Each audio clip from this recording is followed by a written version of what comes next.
We're going to keep Bagram, the big air base, one of the biggest air bases in the world. Some US officials argue that a B-52, launched from the right location, could strike Chinese nuclear assets within 90 minutes. That hypothetical encapsulates the deterrence some in Washington now describe as possible if a single strategic location returned to US control. The paradox is stark. After 20 years and more than $2.3 trillion spent, the United States left Afghanistan. Yet reclaiming one base could change the balance of power across Asia.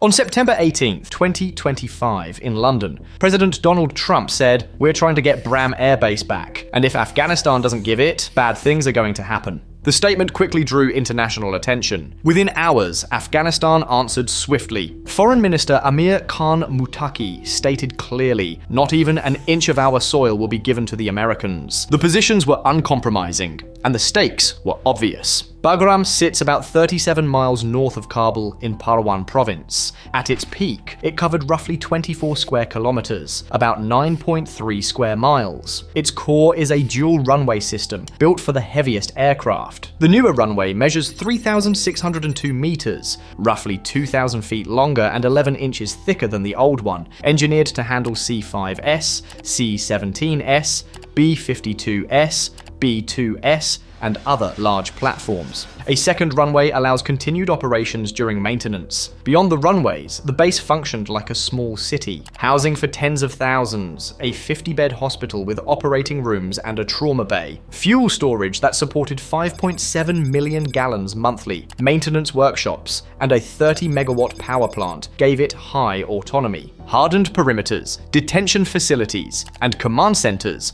rounded out a complex ready for sustained, high-tempo operations. At its height, the base included over 100 hardened aircraft shelters and extensive ramp space. The history explains the place's symbolism. After the September 11, 2001 attacks, US forces seized an old Soviet-built airfield north of Kabul and turned it into the hub of operations. From Bagram, early strikes and special operations helped the Northern Alliance push the Taliban from Kabul, Kandahar, and Tora Bora. Thousands of bombing runs, drone missions, and close air support sorties flowed from its runways. It was the war's logistical and intelligence backbone. The CIA and military intelligence ran covert programs from guarded compounds. The base hosted detention facilities that later drew allegations of harsh interrogation and human rights abuses. Taliban mortar and rocket attacks hit Bagram repeatedly. The base's hospital and medevac capability saved and treated countless personnel. It was vital,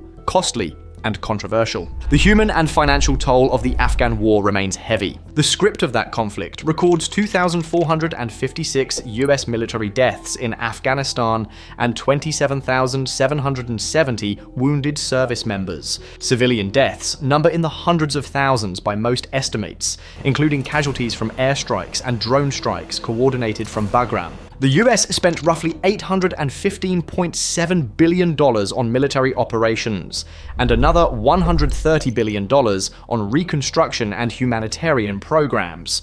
Long-term care and interest pushed the total past $2.3 trillion. Public patience frayed. Diplomatic efforts between 2018 and 2020 sought a way out, culminating in Doha talks and a withdrawal timeline. On July 2nd, 2021, American troops evacuated Bagram under the cover of darkness. Weeks later, the Taliban walked in without a fight. The silence that followed was the close of a costly, unresolved chapter. 4 years later, with new leadership in Washington, the new argument was not about nation building again. It was about leverage and reach. Bagram's strategic value is concrete. It places US systems within a short operational distance of Western China's missile and industrial hubs. Proximity is the advantage. Analysts dispute exact distances. Estimates place Bagram within several hundred kilometers of Western Chinese missile infrastructure. That proximity matters because of the missile system's Beijing fields from that region. The DF-21 family has a range of around 1,500 kilometers.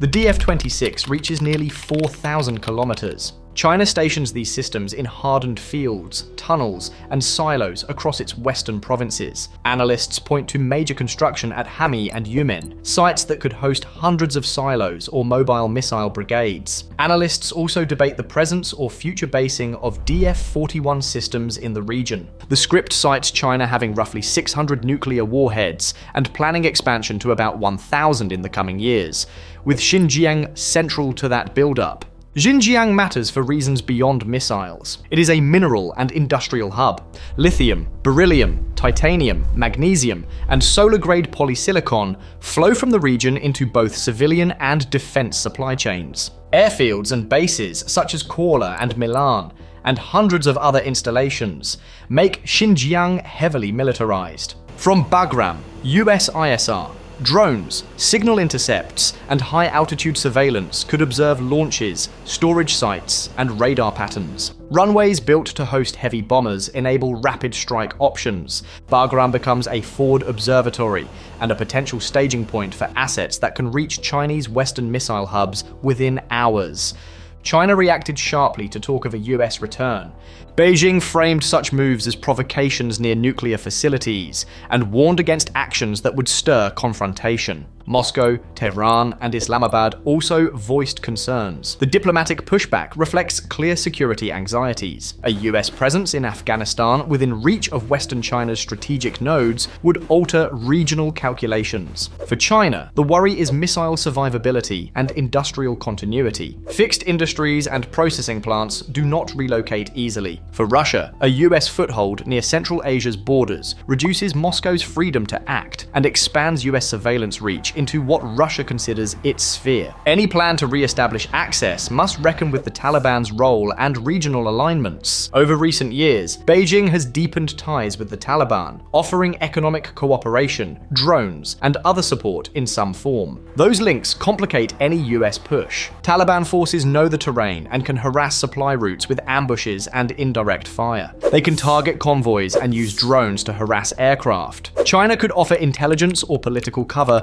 to blunt US options. Regaining a foothold will demand careful planning, leverage, and patience. Strategically, the United States has options that fall into three broad categories: diplomacy, inducement, and force. Diplomacy would open direct talks with Taliban leaders for limited or joint use of the airfield. That path could tie access to counterterrorism cooperation, humanitarian assistance, development funds, or diplomatic steps. The United States holds a lever in frozen Afghan reserves. The script notes roughly $7 billion at the New York Fed, part of about $9.5 billion total. Releasing some of those funds as one-time payments or annual transfers could become a potent incentive. Partial or full diplomatic recognition remains a significant bargaining chip. Combining released funds, development aid, and eased diplomatic restrictions could make limited access attractive without kinetic action. If diplomacy fails, Washington could press with pressure tactics modeled on historical precedents. Diego Garcia and the Chagos example show how coercion and relocation created enduring basing access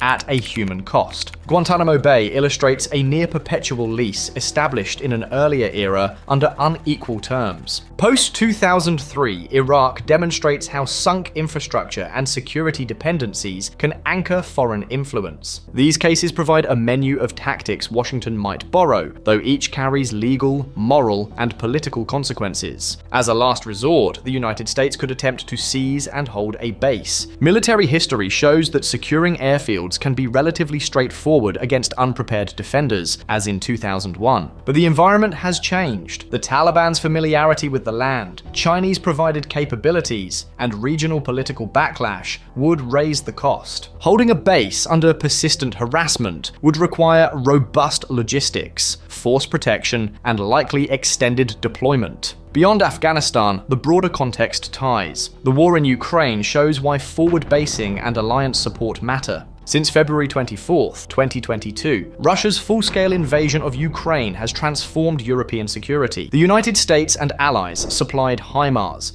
Patriot systems, Javelins, Stingers, Bradley vehicles, M1 Abrams tanks, drones, radars, and precision munitions. As of October 2025, the script records Russia controlling nearly 19% of Ukraine, including most of Luhansk and Donetsk, large parts of Zaporizhia and Kherson, and the entirety of Crimea.